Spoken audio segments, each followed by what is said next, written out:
नमस्कार दोस्तों। तो बॉलीवुड को सुशांत सिंह राजपूत के नाम से एक बहुत बड़ा झटका लग चुका है। मेरे हिसाब से ये झटका सिर्फ बॉलीवुड को नहीं, ये पूरे भारत को लगा है, क्योंकि इसने बॉलीवुड की असली सच्चाई, जो बॉलीवुड में राजनीति चलती है, उसको सबके सामने लाकर रख दिया है। इसका ट्विटर, इंस्टाग्राम और अलग अलग सोशल मीडिया वेबसाइट्स पे बहुत इसकी आलोचना की गई।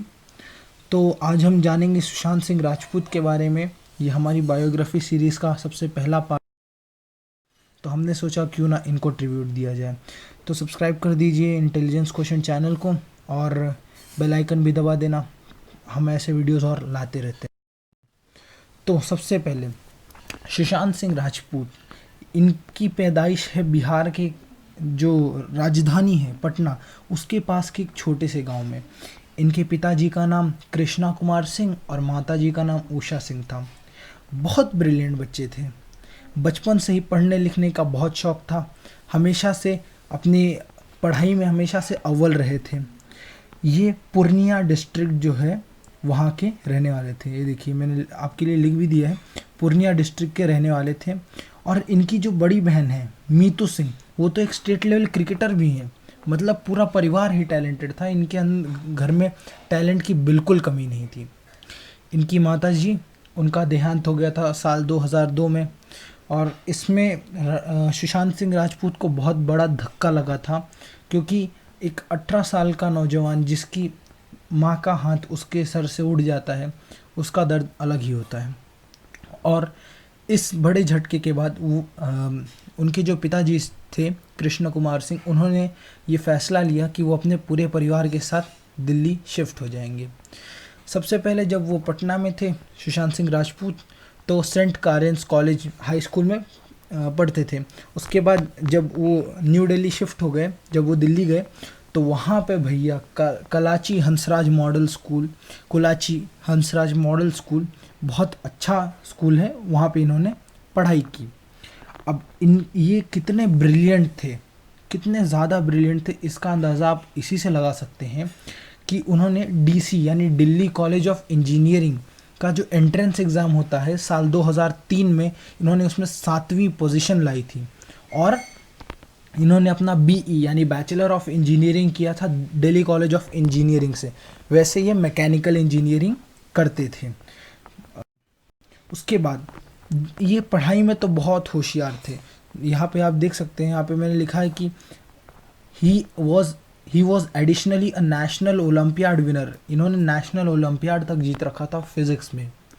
अब ये सब हो गई पढ़ाई की बात। इनका पढ़ाई में तो वैसे बहुत ज़्यादा दिलचस्पी थी, लेकिन अब इनका ध्यान कहीं और भी जाने लगा। अब इनको धीरे धीरे थिएटर, मूवीज़ ये सब पसंद आने लगा।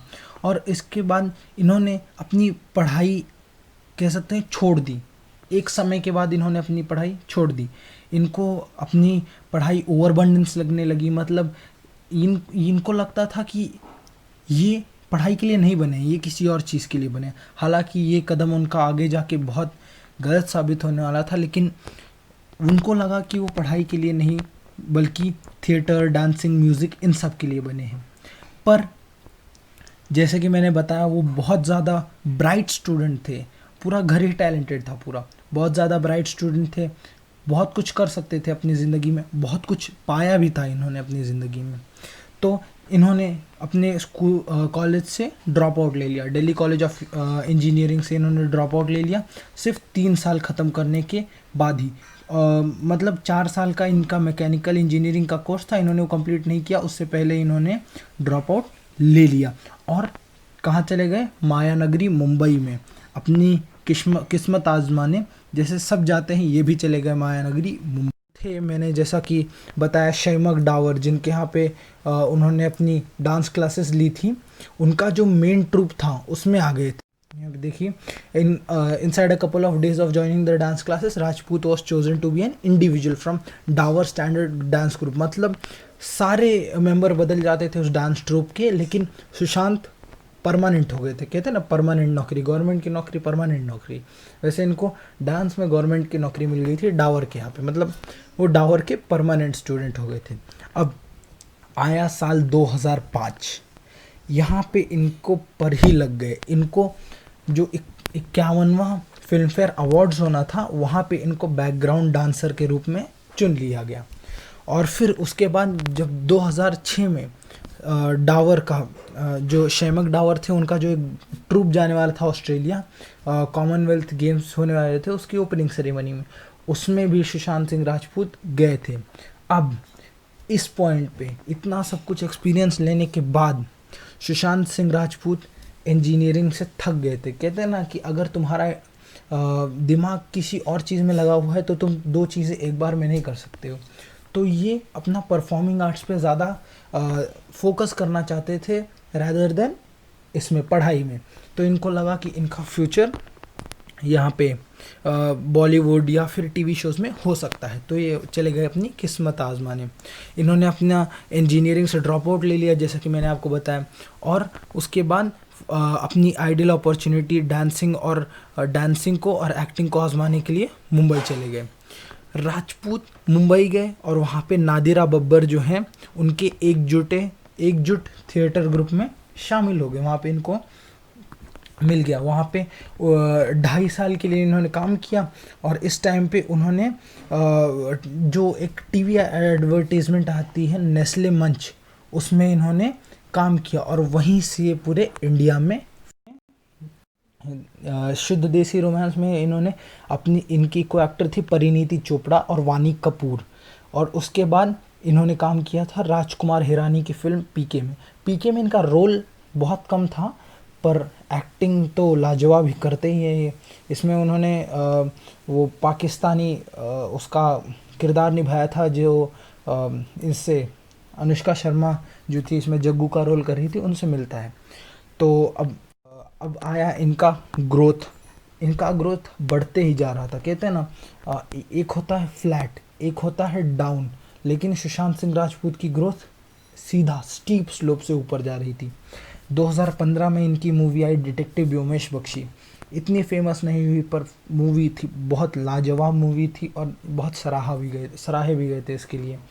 वर्ष 2016 इन्होंने इनकी लाइफ की अभी तक की लाइफ की इनकी सबसे best movie Mahendra Singh Dhoni the untold story, इन्होंने ये साइन की किसके साथ, नीरज पांडे के साथ, जो भारतीय क्रिकेट के बेहतरीन खिलाड़ी हैं महेंद्र सिंह धोनी जी, जिन्होंने कई वर्ष भारत के अंतर्राष्ट्रीय क्रिकेट टीम और ये भी किया, कप्तानी भी की है, उनके ज़िंदगी पर आधारित थी। और अब देखिए इसमें इनको साल 2015 2016 कंटिन्यूस काम मिल रहा था। 18 19 20 में भी इनको कई मूवीज से इन्होंने साइन कर रखी थी।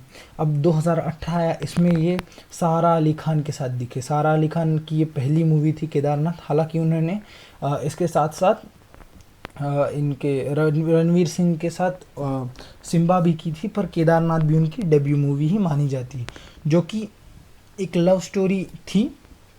2013 के जो फ्लड्स आए थे उत्तराखंड में केदारनाथ धाम में, वहाँ पे बेस्ड थी, उस स्टोरी के ऊपर बेस्ड थी, जिसमें उनकी को स्टार कौन थी, सारा अली खान। अब 2019 का वर्ष है, इनकी कुछ सबसे फेमस मूवीज़ में से सोन चिरैया, ये तो बहुत ही ज़्यादा अच्छी मूवी थी, मैंने भी देखी। इसमें इनके साथ मनोज बाजपेयी भी हैं। उनकी कलाकारी का तो क्या ही कहना, बहुत अच्छी मूवी थी, बहुत सराहे भी गए थे इसके लिए। अब इसके बाद इनकी one of the most hit movie Chhichhore ये आई, जिसमें ये श्रद्धा कपूर के साथ दिखी, और ये रिलीज़ कब हुई थी, 6 सितंबर 2019 को। अब ये तो हो गई इनकी मूवीज़। अब मैं बताता हूँ आपको सुशांत सिंह राजपूत के कुछ अचीवमेंट्स के बारे में। तो इनका जो सीरियल था पवित्र रिश्ता, वो इनके लिए कितना हिट था वो आप इस बात से जान सकते हैं कि इनको वर्ष 2019 में इंडियन टेली अवार्ड्स मिले थे। किसके लिए, मोस्ट पॉपुलर एक्टर मेल के लिए।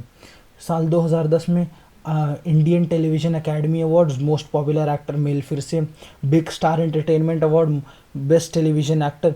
इस तरह बताऊंगा तो पूरी लाइन लग जाएगी। बहुत सारे में नॉमिनेटेड थे, बहुत सारे में जीते भी थे। इनकी अचीवमेंट्स कभी डाउनफॉल नहीं कर सकती थी, एक गलत डिसीजन ने इनकी पूरी गाथा बदल दी। अब आते हैं उस काले दिन पे, वो काला दिन जिसे हम 14 जून 2020 बुलाते हैं। उस दिन सुशांत सिंह राजपूत, जिनकी उम्र उस वक्त उस दिन इस वर्ष 34 वर्ष थी, उनकी उनका शव मिला कहाँ पे? पंखे में लटका हुआ उनके बांद्रा वाले घर पे। वैसे आपको इनके बांद्रा वाले घर के बारे में बता दूं, ये उस घर का हर महीने का, उम्मीद कीजिए कितना किराया देते थे, 4.5 लाख रुपए किराया देते थे ये अपने उस बांद्रा वाले घर का, और वहाँ पे इनका शव मिला। कहते हैं आप अपनी ज़िंदगी में चाहे जो पालो, जाता आपके साथ कुछ नहीं है। सुशांत सिंह राजपूत उसके सबसे सही कहूँगा मैं, सबसे एफिशिएंट एग्जाम्पल हैं। इन्होंने अपनी ज़िंदगी में बहुत कुछ पाया, ये बहुत कुछ पा सकते थे। 34 वर्ष मेरे हिसाब से बॉलीवुड में कोई भी उम्र नहीं होती, बहुत छोटी उम्र होती है।